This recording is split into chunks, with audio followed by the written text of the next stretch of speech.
Assalamualaikum warahmatullahi wabarakatuh.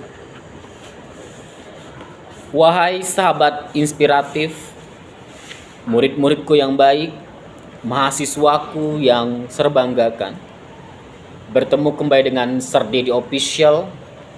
Kali ini mohon diizinkan Serdedi seperti biasa akan memberikan motivasi dengan judul Pentas Sandiwara. Intinya hanya satu: berperanlah sesuai skenarionya. Bersabarlah dalam ketaatan dan keimanan. Sungguh pementasan kita di sini tak akan lama. Bumi adalah tempat sandiwara dipentaskan. Satu demi satu manusia yang lahir ke dunia mulai diberi peran. Sementara sang sutradara kehidupan menyaksikan detail kelakuan para aktor dan aktris yang direkrutnya. Bagi mereka yang berakting sesuai dengan skenarionya, gaji akan dibayarkan berupa catatan pahala kebaikan. Sedangkan bagi mereka yang aktingnya amburadul dan melabrak skenario, mereka pun diganjar dengan catatan dosa. Sesungguhnya kehidupan dunia hanyalah permainan dan senda gurau. Dan jika kamu beriman dan bertakwa, Allah akan memberikan pahala kepadamu dan Dia tidak akan meminta harta-hartamu. Quran Surat Muhammad ayat 36. Bumi sebagai pentas, manusia sebagai aktor, Allah sebagai sutradara. Lalu apa skenarionya? Skenario Allah tidak lain adalah Al-Quranul Karim dan Sunnah Rasul. Segala ketentuan dan ketetapan cerita kehidupan dipandu dengan baik, agar jalan ceritanya kehidupan bisa berakhir dengan happy ending.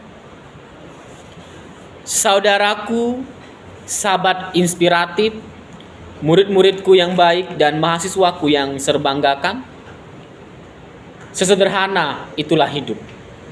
Mungkin ada dari Anda yang lantas bertanya, lalu siapa penontonnya? Manusia adalah makhluk Allah yang dengan gagah menerima amanah.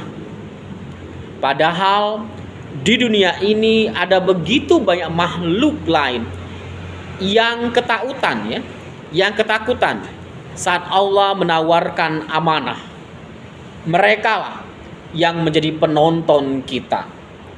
Jika manusia sebagai pemeran dalam pentas sandiwara dunia, makhluk selain manusia, hewan, tumbuhan, gunung, planet, malaikat, atmosfer, laut, angin, hutan, mereka itulah penonton yang dengan seksama menyaksikan pentas sandiwara manusia. Jika manusia memerankan skenario Tuhan dengan baik, seluruh penonton akan tenang dan tak segan-segan memberi apresiasi kepada manusia. Tetapi jika manusia sudah berperan di luar skenario, tak jarang penonton akan riuh, marah, menyoraki, bahkan melempar apapun yang bisa mereka lempar ke atas panggung. Bisa Anda bayangkan bagaimana jika bumi marah? Maka gempa pun tak terhindarkan. Ketika laut berteriak, tsunami pun melulantahkan sekitarnya. Jika gunung jengkel, letusannya bikin geger. Jika angin mulai ngambek, topan pun kerap beraksi. Apalagi kalau air sedang naik pitam, bisa-bisa ia menenggelamkan manusia dengan banjir bandang. Merekalah penonton kita. Alam hanya merespon apa yang dilakukan oleh manusia. Itulah sebabnya Sejak awal Allah sudah memberi pengingat bahwa tidak ada kerusakan dan bencana yang terjadi di muka bumi selain ulah dari manusia. Telah tampak kerusakan di darat dan di laut disebabkan karena perbuatan tangan manusia, supaya Allah merasakan kepada mereka sebagian dari akibat perbuatan mereka, agar mereka kembali ke jalan yang benar. Quran Surat Ar-Rum ayat 41. Karena tindakan manusia, alam beserta isinya tidak lagi berjalan sebagaimana mestinya. Hutan yang seharusnya dikelola malah digundul. Terjadilah longsor. Sungai yang seharusnya dijaga kebersihannya dari sampah malah diabaikan. Terjadilah banjir. Burung-burung pemakan serangga diburu dan ditangkap secara besar-besaran. Akibatnya keseimbangan dalam ekosistem menjadi terganggu. Merebaklah ulat bulu yang bahkan memenuhi pemukiman penduduk. Semua itu tak lain adalah akibat ulah manusia yang sudah berani mengabaikan skenario Tuhan. Andaikan manusia berperilaku sesuai dengan tuntutan dan tuntunan agama, kehidupan akan berlangsung dengan baik. Jika kita amati, bukankah tidak ada satupun ajaran agama yang merugikan manusia?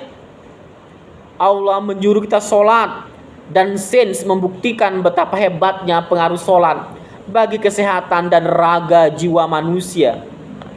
Zakat menyeru kepada pemerataan kesejahteraan dalam kehidupan sosial, bahwa di dalam bergelimpahan harta ada hak bagi para duafa. Puasa menjadi metode peragian iman yang manjur. Bahkan ilmu pengetahuan modern telah membuktikan bahwa puasa adalah metode paling baik untuk mengaktifkan program autolisis dalam tubuh. Begitu pula dengan perintah Allah yang lainnya. Silakan amati pula larangan Allah. Adakah sesuatu yang dilarang oleh Allah yang tidak merugikan atau bermanfaat bagi kehidupan manusia? Tidak ada satupun. Di balik larangannya tersimpan mudarat yang luar biasa. Mengapa babi dilarang? Ilmu pengetahuan dan teknologi telah membuktikan bahwa dalam tubuh babi tersimpan zat yang berbahaya jika dikonsumsi oleh manusia. Journal of Virology pernah menuliskan sebuah hasil penelitian yang dilakukan oleh 12 pakar sains yang dipimpin oleh Dr. Yoshihiro Kawaka dari Wisconsin University. Para ilmuwan ini berusaha membuktikan bahwa pada kerongkongan babi ternyata ada sistem yang menyebabkan bermacam-macam virus masuk, seperti virus burung atau virus lainnya. Mereka berpendapat bahwa babi itu semacam missing vessel atau wadah penampungan kuman yang amat berbahaya bagi umat manusia. Diharamkan bagimu makan bangkai, darah, daging babi, daging hewan disembeli atas nama selain Allah. Quran Surat Al-Maidah ayat 3. Ketika kita sadar bahwa dunia adalah ajang sandiwara, berperanlah sebaik mungkin. Patuhi senario Allah yang telah tercantum dalam Al-Quran dan Sunnah Rasul. Beraktinglah sesuai dengan petunjuk dari sang sutradara kehidupan. Yakinlah pentas ini tak akan lama. Bersabarlah dalam mematuhi skenarionya, apapun peran yang kita ambil. Demikian pula dengan peran yang lain.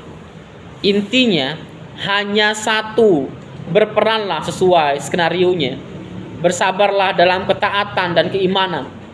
Sungguh pementasan kita di sini tak akan lama. Paling-paling sekitar 100 tahun. Itu pun kalau dikaruniai oleh umur panjang. Bahkan kalau berkaca kepada usia Rasul, paling-paling kita dunia ini hanya sekitar 60 tahun. Sekali lagi, bersabarlah dengan sandiwara hidup. Kematian adalah titik di mana sang saudara hidup berkata, "Cut." Pertanda waktu pementasan kita sudah selesai. Waktunya mempertanggungjawabkan segala kelakuan kita di dunia ini.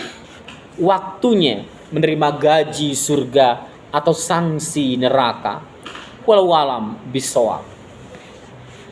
Jikalau kita tidak mampu menjadi pensil untuk melukiskan kebahagiaan orang lain, maka jadilah penghapus untuk menghapus luka dan penderitaan orang lain.